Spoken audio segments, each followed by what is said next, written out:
começar agora mais uma aulinha da evangelização. Espero que estejam todos bem e se cuidando direitinho. Hoje nós vamos falar sobre um tema muito legal, a importância de Moisés e da primeira revelação.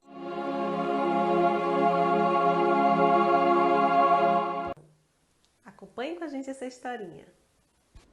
Existia um rei no Egito que era chamado Faraó.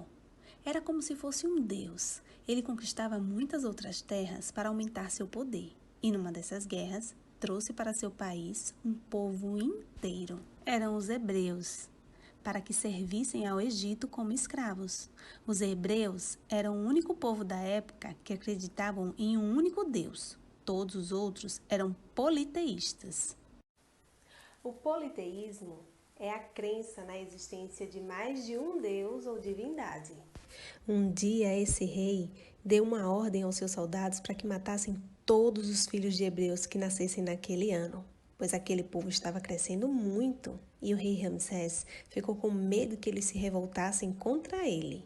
Sabendo dessa ordem, a mãe de Moisés tentou escondê-lo durante alguns meses, mas percebeu que isso não iria funcionar.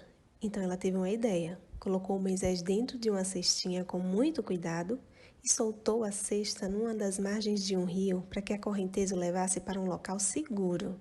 O rio onde Moisés foi colocado era o mesmo onde a filha do faraó ia sempre banhar-se. Quando ela viu a cestinha, ordenou aos soldados que a trouxessem.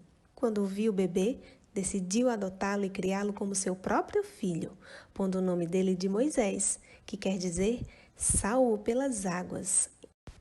Miriam, tia de Moisés, convenceu então a contratar uma ama de leite e sugeriu a tarefa para a própria mãe de Moisés, sem que a princesa soubesse deste detalhe. Dessa maneira, a mãe de Moisés ajudou a criar seu próprio filho e o ensinou aos poucos a conhecer e acreditar num Deus único, criador de tudo e de todos, assim como todos os hebreus. E assim, ele foi educado em ambiente palaciano, como se fosse realmente um príncipe. Mas um dia, Moisés, já adulto, foi defender um escravo hebreu que estava sendo surrado e, sem querer, acabou matando um soldado egípcio. O faraó ficou furioso. Moisés, então, se viu obrigado a fugir para o deserto para salvar sua própria vida. Ele foi morar em outro país e lá casou e viveu durante 40 anos como pastor de ovelhas. Ser pastor era uma profissão desprezada pelos egípcios e de príncipe ele passou a viver na simplicidade e com trabalho. Deus deu a ele uma oportunidade para viver com humildade e aprender grandes lições, pois ele tinha uma grande missão a cumprir. Em certa ocasião, Moisés levou seu rebanho a um monte e viu um arbusto em chamas, mas que não queimava. Intrigado, chegou mais próximo e ouviu uma voz que vinha de um espírito de luz e que falava da missão que estava reservada a ele. Disse que Deus iria auxiliá-lo a libertar o povo hebreu da escravidão no Egito. Então Moisés resolveu voltar ao Egito para conversar com o rei, que já era outro, pois sua mãe adotiva e o outro rei já haviam desencarnado. O faraó disse que não ia libertar os hebreus e, como punição, ainda ia aumentar o trabalho deles.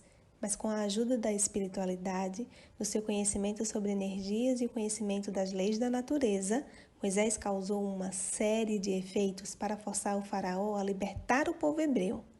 O faraó Ramsés só concordou quando seu filho morreu vítima de uma doença que Moisés havia previsto e alertado.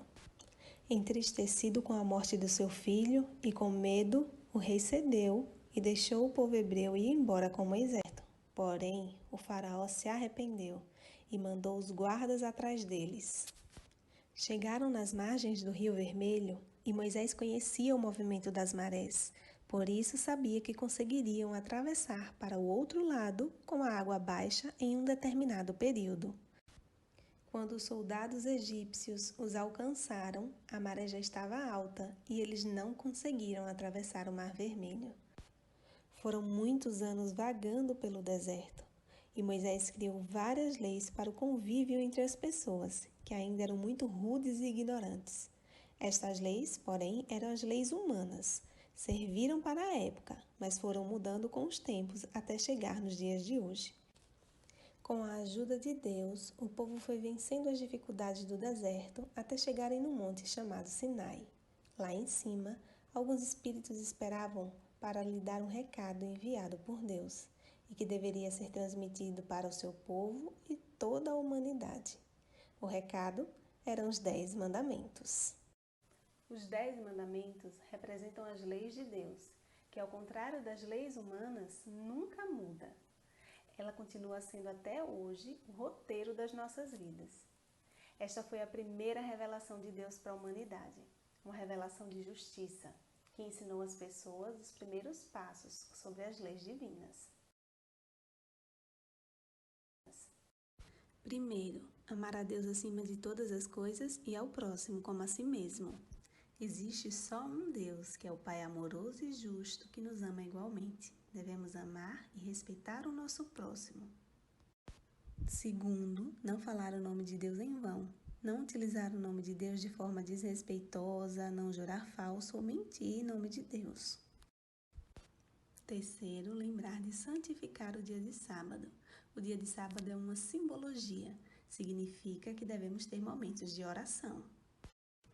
Quarto, honrar pai e mãe. As pessoas que cuidam de nós, nossos pais ou responsáveis, merecem nosso respeito. Temos uma família que é a necessária e a ideal para a nossa evolução. Quinto, não matar. Não devemos ferir ninguém, inclusive com palavras ou atitudes. Assim como a dos outros, não devemos tirar nossa própria vida. Devemos colaborar com Deus, não destruindo sua criação. Sexto, não cometer adultério. Adulterar é falsificar. Então, não devemos colar nas provas, não mentir, não trair a confiança de um amigo, por exemplo. Sétimo, não roubar. Não devemos pegar nada do que é dos outros, seja um doce no mercado ou um lápis de um colega. Oitavo, não prestar falso testemunho contra o próximo. Não inventar histórias nem fazer fofoca de outras pessoas, pois somos responsáveis pelas nossas atitudes e responderemos por elas. Nono, não desejar a mulher do próximo. Não invejar e não querer o namorado, marido, esposa de outra pessoa. Namorar com uma pessoa somente e ser fiel a ela. Décimo, não desejar qualquer coisa que pertença ao próximo. Não querer ter a casa do outro, as coisas que o outro tem, roupa, sapato, brinquedo. Não querer levar a vida do outro. Cada um de nós tem o que precisa, de acordo com as suas necessidades evolutivas. Essa foi a nossa aulinha de hoje. Espero que vocês tenham gostado. Eu e Tia Valéria estamos preparando todas as aulas com muito amor e muito carinho, especialmente para vocês. Então, curtam, participem das aulas e até o próximo sábado.